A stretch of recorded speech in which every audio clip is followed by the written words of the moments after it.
Hello दोस्तों इस video में आज हम जानेंगे कि परचेज एंट्री कैसे करना है और परचेज एंट्री में मॉडिफाई, डिलीट और आइटम्स इन सभी चीजों के बारे में डिटेल में जानेंगे।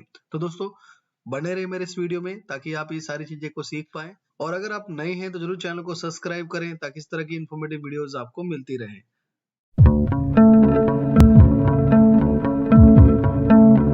तो चलिए दोस्तों स्टार्ट करते हैं कि परचेज एंट्री हमें कैसे करना है। तो इसके लिए दो ऑप्शन है आपके पास। पहला ऑप्शन है कि आप जो है ट्रांजैक्शन के मेनू में जाएं, जैसे कि आप देख पा रहे हैं ट्रांजैक्शन का मेनू सबसे ऊपर है। ट्रांजैक्शन में जाने के बाद आपको यहाँ पे आएगा ऑप्शन परचेज का, तो परचेज पे क्लिक करते ही परचेज की एंट्री ओपन हो जाएगी। तो पहला तो ये ऑप्शन है। दूसरा ऑप्शन है कि कीबोर्ड से आप अपने F9 बटन प्रेस करेंगे तो परचेज एंट्री आपकी ओपन हो जाएगी। अब इस परचेज एंट्री में सबसे पहला ऑप्शन जो कर्सर है, जो कर्सर आपका होल्ड है वो वाउचर नंबर पे, क्योंकि सेल एंट्री में ऑटोमेटिक वाउचर क्रिएट होता है लेकिन परचेज में मैनुअली डालना होता है। और वो डालना क्यों होता है? क्योंकि पार्टी जो है हमें एक इनवॉइस देती है जिसपे नंबर लिखा होता है, वो हमें मेंशन करना होता है। तो यहाँ पे जो भी आपके पास परचेज बिल आया है उसका जो भी नंबर है वो डालेंगे। अगर कोई उस पर रेफरेंस नंबर है तो रेफरेंस नंबर आप डाल सकते हैं। और उसके बाद यहाँ पे आप जो जो ये जाएंगे, आप टैब के बटन से जाएंगे। देखिए मैं टैब का बटन प्रेस करके आगे बढ़ रहा हूँ। अब टैब के बटन से मैं आगे बढ़ रहा हूँ तो यहाँ सप्लायर पे आके सपोज ये जो है मेरा सामान आया गुप्ता स्टोर से, और यदि कोई ऐसा सप्लायर है कि वो इसमें है ही नहीं तो आप यहाँ पे न्यू पे क्लिक कर सकते हैं। डबल क्लिक करेंगे तो आप यहाँ पे सप्लायर को बना सकते हैं। तो यहाँ पे मेरा ऑलरेडी बना हुआ है तो मैं गुप्ता स्टोर लेके एंटर करता हूँ यहाँ पे।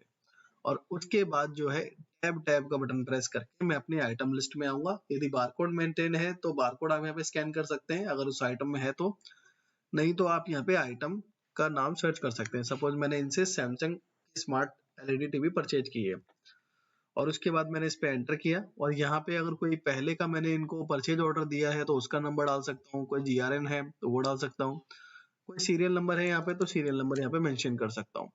कितनी क्वांटिटी परचेज करी, एक क्वांटिटी, क्या डिस्काउंट आया आगे से मेरे पास 5% का, और उसके बाद जो है एंटर करके मैं इसको यहाँ पे नीचे डिटेल को ऐड ऑन कर दूंगा।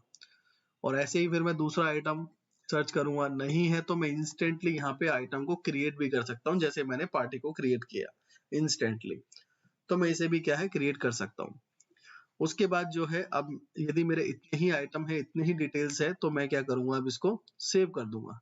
अब सेव करने के लिए आप जो है नीचे के बटन देख पा रहे हैं, यहाँ पे सेव का बटन है। और अगर इससे पहले भी कोई और इन्फॉर्मेशन है जैसे मोड ऑफ पेमेंट, मतलब कि क्रेडिट डेज कितने मिले हैं आपको इसमें, जैसे 35 दिन का टाइम मिला मुझे बिल पे करने का, और अगर कोई डॉक्यूमेंट है जैसे जो बिल आपके पास आया उसकी पिक्चर क्लिक करके आप अपने सिस्टम में सेव कर सकते हैं उसको, ताकि इसी के साथ जो है अटैच। उसके बाद डिस्क्रिप्शन है।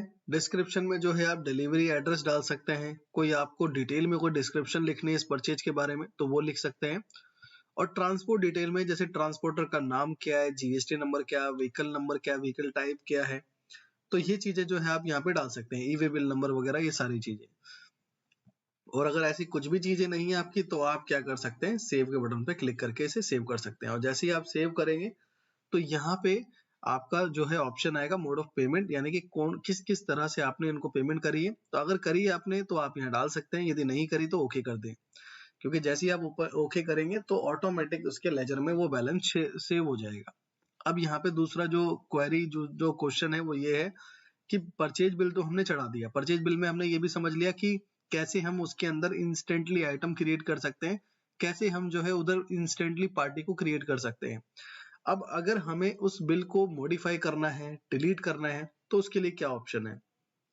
उसके लिए आपको आना होगा डैशबोर्ड पे ही, और डैशबोर्ड पे आपको कंट्रोल डी का बटन प्रेस करना है।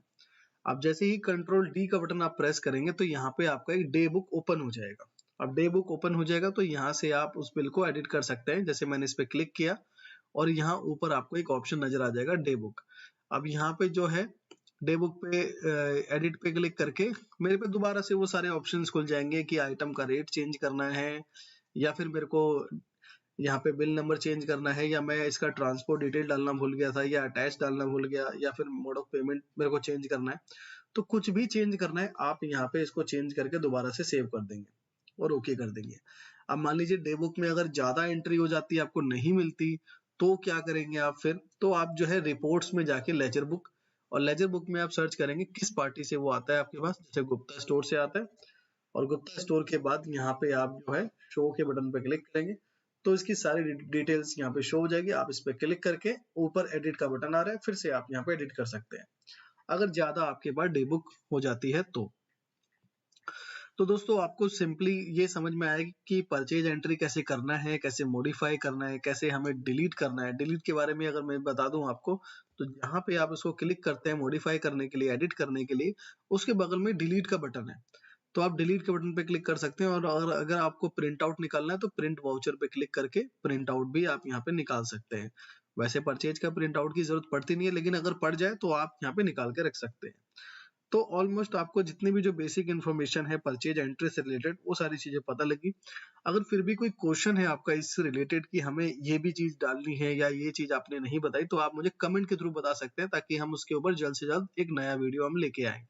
और दोस्तों आपको अगर वीडियो अच्छा लगा, वीडियो को लाइक करें, चैनल को सब्सक्राइब करें ताकि इस तरह की और भी इंफॉर्मेटिव वीडियोस आपको मिलती रहे। Thanks for watching.